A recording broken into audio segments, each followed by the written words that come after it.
महानगरपालिकेत भाजपाला एक हाती सत्ता द्या, त्यानंतर सांगलीकरांना विकास कामांची कोणतीही कमतरता भासणार नाही।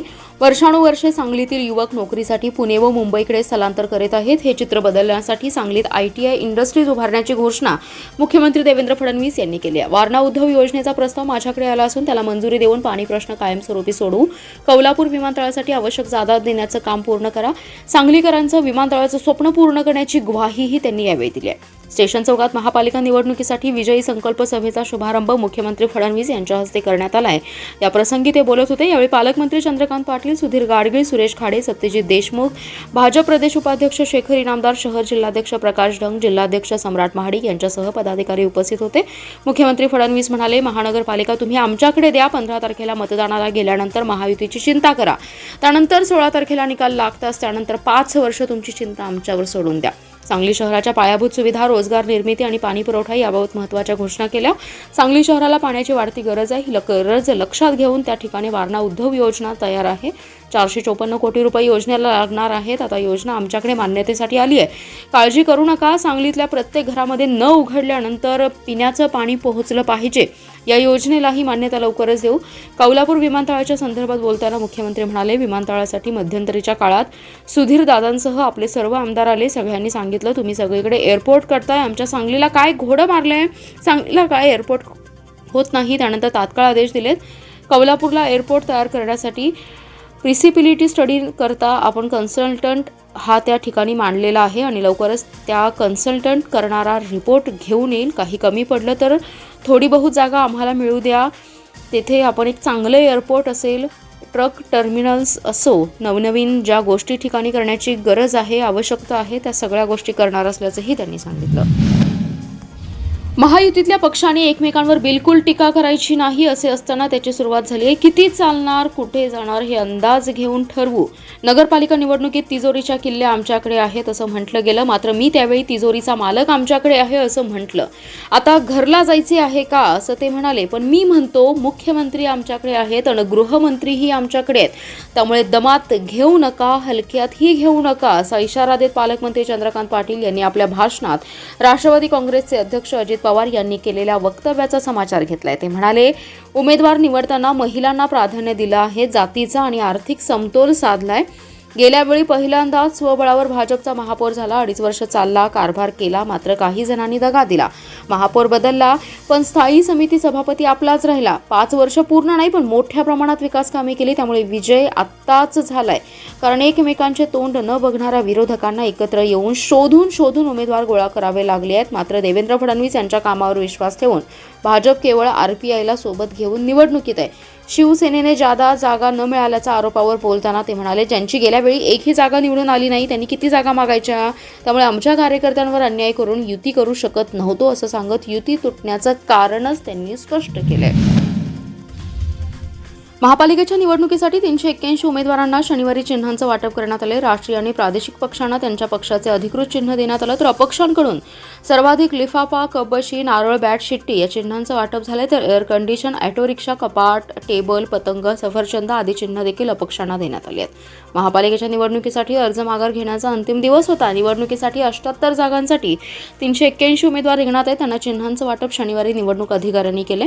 भाजपला कमळ, काँग्रेसला हात, राष्ट्रवादी काँग्रेस अजितदादा पक्षाला घड्याळ, राष्ट्रवादी शरद पवार पक्षाला तुतारी वाजवणारा माणूस, शिवसेनेला धनुष्यबाण, मनसेला रेल्वे इंजन, शिवसेनेला मशाल, वंचित आघाडीला गॅस सिलेंडर, बसपाला हत्ती, समाजवादी पक्षाला सायकल, जनस्वराज्याला नारळाची बाग आदी पक्षांना चिन्हे देण्यात आली। तर अपक्षांनी सर्वाधिक पाकिट चिन्हाची मागणी केली होती। 16 अपक्षांना पाकिट चिन्ह मिळाले, 13 अपक्षांना कपबशी, 11 जणांना नारळ, 9 अपक्षांना बॅट, 8 अपक्षांना शिट्टी, 8 अपक्षांना ऑटो रिक्षा, 6 जणांना एअर कंडिशन, 4 जणांना टेबल, तर 4 अपक्षांना कपाट, 3 सफरचंद, तर 2 हिरा चिन्ह देण्यात आलं। यांसह विटा, पुस्तक, चावी, फुटबॉल, नगारा, मेणबत्ती, छताचा पंखा, पेनाची नीब, इंजेक्शन आदी चिन्हे अपक्षांना देण्यात आले आहेत। महापालिकेच्या निवडणुकीत अपक्षांची संख्या मोठी आहे, त्यांना चिन्हांचं वाटप करण्यात आलं। आता प्रचारासाठी 10 दिवस उमेदवारांना मिळणार आहेत। या काळात मतदारांपर्यंत चिन्ह पोहोचवणं मोठं आव्हान अपक्षांपुढे असणार आहे। महानगरपालिकेच्या निवडणुकीचं चित्र शुक्रवारी स्पष्ट झाले. भाजप, राष्ट्रवादी काँग्रेस, राष्ट्रवादी शरद पवार पक्ष, महाविकास आघाडी आणि शिवसेना या प्रमुख पक्षांच्या उमेदवारांमध्ये काट्याची टक्कर होणार आहे. याशिवाय काही प्रभागात अपक्ष निवडणुकीच्या रिंगणात असल्याने काही राजकीय पक्षांना फायदा तर काहींना तोटा होण्याची शक्यता आहे. त्यामुळे आता राजकीय गणिते आखली जात आहेत. अनेक प्रभागात काट्याची टक्कर असणार आहे. महापालिकेच्या निवडणुकीचे चित्र शुक्रवारी स्पष्ट झाले. 78 जागांसाठी 381 उमेदवार निवडणूक रिंगणात उभे आहेत. यामध्ये प्रामुख्याने काही ठिकाणी भाजप विरोधात राष्ट्रवादी काँग्रेस तर काही ठिकाणी भाजप विरोधात काँग्रेस, राष्ट्रवादी शरद पवार पक्षात लढत होते. अनेक ठिकाणी लढती चांगल्याच रंगणार आहेत. या निवडणुकीच्या माध्यमातून राजकीय नेत्यांची ताकद पणाला लागणार आहे. महापालिकेच्या निवडणुकीसाठी आता 12 दिवस बाकी आहेत. या काळात अटीतटीचा प्रचार देखील होणार आहे. त्यामुळे महापालिका क्षेत्रातील या लढतीकडे आता सर्वांचं लक्ष लागले. या निवडणुकीत अपक्ष देखील मोठ्या प्रमाणात मैदानात आहे. त्यामुळे अपक्षांची मते कोणाला तारणार किंवा कोणाला मारक ठरणार हे निवडणुकीच्या निकालानंतरच स्पष्ट होणार आहे. जत तालुक्यातील अहिल्यानगर विजयपूर राष्ट्रीय महामार्गावरील बोरगी खुर्द हद्दीत बेकायदेशीर बायोडिझेलचा साठा उमदी पोलिसांनी जप्त केला आहे. सुमारे 19,000 लिटर बायोडिझेल तसेच इतर साहित्य 7 लाखांचे असा एकूण 20 लाख रुपयांचा मुद्देमाल जप्त करण्यात आला. दरम्यान रात्री उशिरापर्यंत उमदी पोलीस आणि जत पुरवठा विभागाकडून गुन्हा नोंदवण्याची प्रक्रिया सुरू होती. एक संशयित पोलिसांच्या ताब्यात आहे. कर्नाटक राज्यातून बेकायदेशीररित्या बायोडिझेलची वाहतूक करून बोरगी खुर्द येथील शेतजमिनीत लोखंडी टाक्यांमध्ये साठा करण्यात येत होता आणि तेथून अवैधरित्या विक्री सुरू होती.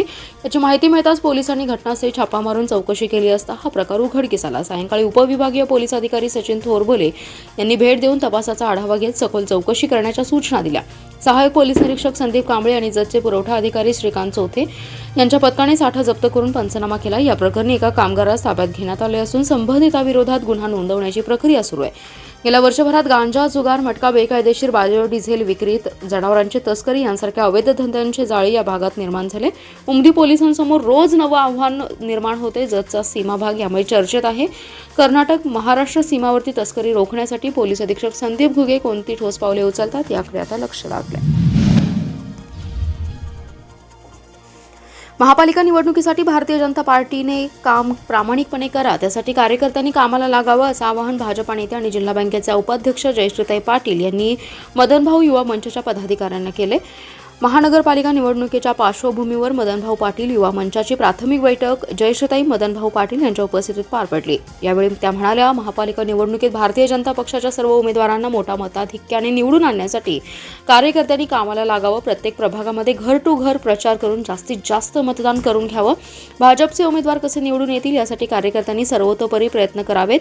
युवा मंचचे अध्यक्ष शीतल लोंढे यांनी प्रत्येक प्रभागामध्ये युवा मंच ताकदीने काम करणार असल्याचं सांगितलं. तसेच कय्यूम पटवेगार, सुजित लकडे, सूरज मुल्ला, प्रवीण सुतार यांनी आपलं मनोगत व्यक्त केलं. यावेळी बाजार समितीचे संचालक संग्राम पाटील, माजी महापौर किशोर शहा, सुभाष यादव, आनंदराव पाटील, अमर पाटील, उदय पाटील, ॲडव्होकेट भाऊसाहेब पवार, अशोक पाटील, भीमराव मिसाळ, संजय गवळी, उत्तम पाटील, राहुल काशी, प्रवीण निकम, अमित लाळगे, महेश कर्णी, बशीर मुजावर यांच्यासह अनेक कार्यकर्ते उपस्थित होते. राधिका कोल्ड स्टोरेज आणि बटेजा या कोल्ड स्टोरेजचा मालकाचा बेदाणा खरेदीचा परवाना तात्पुरता बाजार समितीने रद्द केला. तो कायमस्वरूपी रद्द करण्यात यावा अशी आमची मागणी आहे. द्राक्ष बागायतदार संघाचा पाठपुरावा आणि स्वाभिमानीचा रेट आहे. यामुळे बाजार समितीने हा निर्णय घेतलाय, त्याचं आम्ही स्वागतच करतो. मात्र तात्पुरता परवाना रद्द होऊन चालणार नाही, तो कायमस्वरूपी रद्द झाला पाहिजे. त्याचबरोबर अन्न व औषध विभागानेही परकीय बेदाणा भारतीय म्हणून विकला असल्याने भेसळ प्रतिबंधक कायद्याने कारवाई करायला हवी अशी आमची मागणी आहे. त्यामुळे तात्पुरती कारवाईवर आम्ही समाधानी नसल्याने नियोजित सोमवार दिनांक 5 जानेवारी रोजी जाहीर केलेला मोर्चा होणारच असा इशारा स्वाभिमानीचे जिल्हाध्यक्ष महेश खराडे यांनी दिलाय. खराडे म्हणाले, मोर्चा हा दोघांवर असला तरी वचक सर्वांवर बसणार आहे. यापुढच्या काळात चुकीचं वागलं तर आपल्या दुकानावर किंवा स्टोरेजवर मोर्चा निघू शकतो, याची जाणीव सर्व व्यापाऱ्यांना होणं आवश्यक आहे. त्यामुळेच जिल्ह्यातील सर्व शेतकऱ्यांनी तासगाव येथील वसंतदादा कॉलेज येथे सोमवारी सकाळी 11 वाजता जमावं. तिथून हा मोर्चा राधिका व बटेजा कोल्ड स्टोरेजवर जाईल. तिथून बाजार समिती आणि तहसीलदार कार्यालयाला निवेदन देण्यात येणार आहे. चुकीचं वागणाऱ्याला शासन झालंच पाहिजे, त्याला बाजार समिती आणि बेदाणा असोसिएशननेही पाठीशी घालता कामा नये. बाजार समितीने ज्याप्रमाणे परवाना रद्दची कारवाई केली तशी असोसिएशनने त्यांचं सभासदत्व रद्द करून आम्ही चुकीचं वागणाऱ्याच्या पाठीशी राहत नाही तर त्यांच्यावर कारवाई करतो हा संदेश देणं गरजेचं आहे. त्यामुळेच हा दबाव कायम ठेवण्यासाठी मोर्चा जोरदार काढण्यात येणार आहे. त्याला मोठ्या संख्येने द्राक्ष बेदाणा उत्पादकांनी उपस्थित राहून मोर्चा यशस्वी करावा असं आवाहन खराडे यांनी केलं. माधवनगर येथील एका व्यापाऱ्याला चांदीचे कॉईन आणि सोने देण्याच्या आमिषाने बनावट सोने देऊन तब्बल 8 लाखांची फसवणूक केल्याचा प्रकार उघडकीस आलाय. सदर फसवणुकीची घटना ही 27 डिसेंबर ते 1 जानेवारी या कालावधीत Gondas gift and toys R city mall Madhavnagar येथे घडले. या प्रकरणी सुधीर आनंदराव खराडे यांनी संजयनगर पोलिसात फिर्याद दिली आहे. सुधीर खराडे हे आपल्या कुटुंबियांसह माधवनगरमधील सोमवार पेठ परिसरात राहतात. खराडे यांचे आरसीटी मॉल शॉपिंग कॉम्प्लेक्समध्ये दुकान आहे.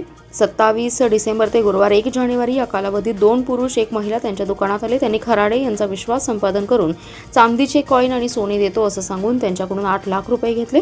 पैशांच्या मोबदल्यात त्यांनी बनावट सोनं दिलं. सदरची बाब निदर्शनास येताच खराडे यांनी संजयनगर पोलिसात फिर्याद दिली. त्यांच्या फिर्यादीवरून पोलिसांनी अज्ञात तिघांविरोधात गुन्हा दाखल केला आहे.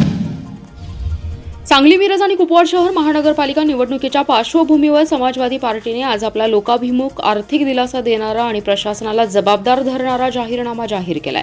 नागरिकांवर लादलेल्या अन्यायी घरपट्टी, पाणीपट्टी आणि कर प्रणाली विरोधात ठाम भूमिका घेत जनतेच्या खिशातील पैसा वाचवणे तसेच भ्रष्टाचार विरहित पारदर्शी कारभार करणे हेच आमचं पहिलं उद्दिष्ट असल्याचं समाजवादी पार्टीचे जिल्हाध्यक्ष नितीन मिरजकर यांनी स्पष्ट केलं. यावेळी बोलताना मिरजकर म्हणाले की घरपट्टीतील सामान्य कर 22% वरून थेट 12% करण्याचं ठोस अभिवचन जाहीरनाम्यात देण्यात आले.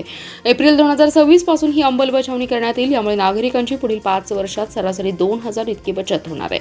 तसेच जोपर्यंत हा निर्णय अंमलात येत नाही तोपर्यंत लेखी अर्ज करणाऱ्या नागरिकांच्या घरपट्टीतील सामान्य कराच्या 10% फरक नगरसेवकाच्या मानधनातून भरून देण्यात येईल अशी ऐतिहासिक घोषणा करण्यात आली आहे. भाडेकर आणि व्यावसायिक मालमत्तांवरील अन्यायकारक कराविरोधात पाठपुरावा करत रेडी रेकनर दराप्रमाणे करण्यासाठी प्रशासनाकडे ठोस पाठपुरावा करण्यात येईल. त्यामुळे व्यावसायिकांना दिलासा मिळणार आहे.